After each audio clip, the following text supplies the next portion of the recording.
Bom dia, hoje é dia 16 de dezembro de 2024. Hoje é segunda-feira e esta é a carta da semana. Esta semana ela surge aqui na minha mesa com o carro, o Arcano 7. E o carro nos oferece uma semana regida pela vontade, a vontade com V maiúsculo.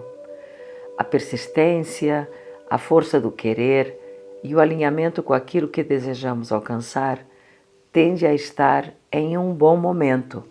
Isso é de se aproveitar, é claro. Porém, é preciso saber de que vontade se está falando, porque vontades há muitas e nem todas conseguem se sentar nas poltronas desta carruagem. A vontade de que o Arcano 7 fala mantém uma intensa e íntima relação com aquilo que viemos fazer aqui neste planeta. Por isso, saber quem se é e ser aquilo que se é, saber o que se veio fazer e fazer aquilo que se veio fazer, é imprescindível, pelo menos ter uma noção disso, para que os motores deste carro sejam ligados e a força e o poder da vontade não se esvaia na segunda acelerada. Na numerologia, o número 7 fala de buscar a verdade, a sabedoria, a vida interior. É o número da perfeição e está repleto de introspecção e de intuição. Tudo isso tem relação com o carro. É preciso estar conectado consigo mesmo para saber onde ir e para saber o que fazer.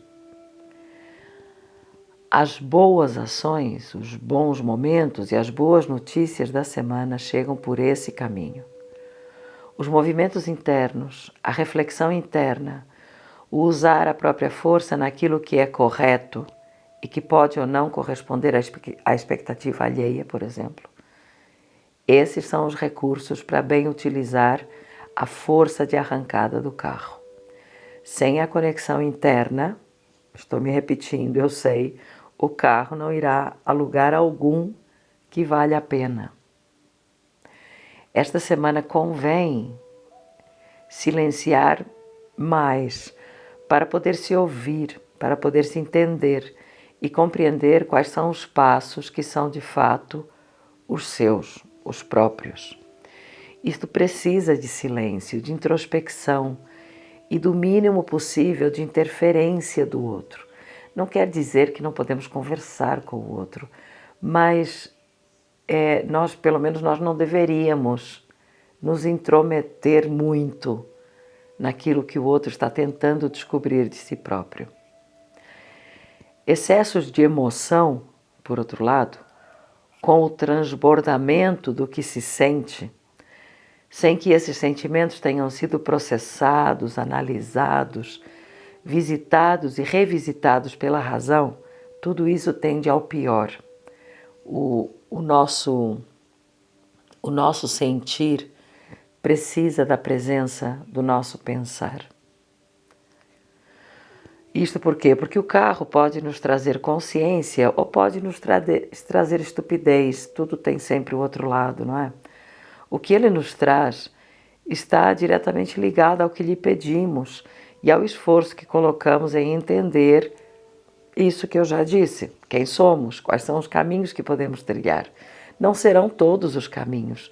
E pelo menos metade dos nossos problemas residem em querer aquilo que não podemos ter. Analise os motivos dos seus quereres. Pergunte-se com coragem e franqueza se o que você quer é o que você precisa, é o que você merece, é o que lhe convém, porque nem tudo lhe convém e nem tudo é seu. Os processos de digestão estão ligados a este arcano e por isso tudo aquilo que a gente for tentar digerir esta semana nos convém, são beneficiados esses processos.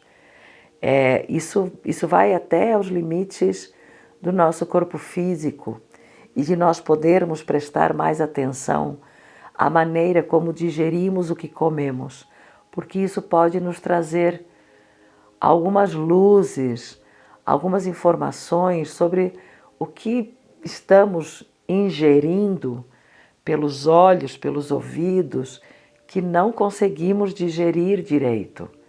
Talvez sejam alimentos que não devamos consumir.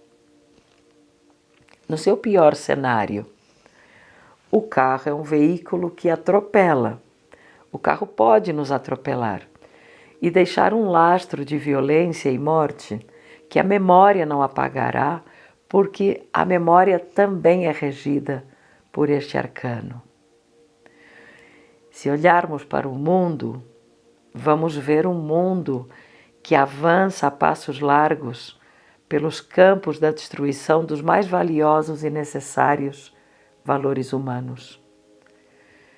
Se não nos conectarmos com a essência das coisas e entramos em diálogo profundo com a mesma humanidade que rege a nossa existência e que reúne toda a espécie humana do planeta, seremos arrastados pelas ondas selvagens da aniquilação do outro. E essas ondas, elas vêm através do nosso campo emocional quando ele não conversa com o campo dos nossos pensamentos. Pegue as rédeas do seu carro, que a mais ninguém pertencem, e elabore de forma profunda e interna o lugar para onde se conduz a sua consciência, a sua lealdade, a sua autoridade. Ninguém conduz o carro de ninguém, assim como ninguém assume dívidas que não lhe pertencem. O que você faz da sua vida diz respeito a você e ao que você se conecta. E o que você deixa de fazer também diz respeito a você. Não se deixe levar pelas manobras emocionais que nos desestabilizam, porque essa é a intenção dessas manobras. Olhe para si e para a sua tarefa e cumpra-a com alegria. Uma boa semana.